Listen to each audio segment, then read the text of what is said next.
April महिन्याच्या 4 तारखेला गुरुवार असेल तर त्याच महिन्यात शेवटच्या शुक्रवारी कोणती तारीख येईल असं विचारले.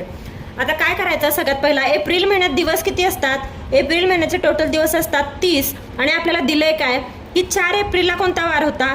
4 एप्रिलचा वार दिलाय आपल्याला गुरुवार. म्हणजे तिथून पुढे प्रत्येक 7व्या दिवशी कोणता वार असणार आहे? तोच वार असणार आहे, कारण 7 दिवसांनी वार रिपीट होतो. म्हणजे 4 अधिक 7 किती? 11. म्हणजे 11 तारखेला काय असणार? गुरुवारच असणार. परत 11 अधिक 7 किती येतं? 18. म्हणजे 18 तारखेला देखील गुरुवारच असणार आहे.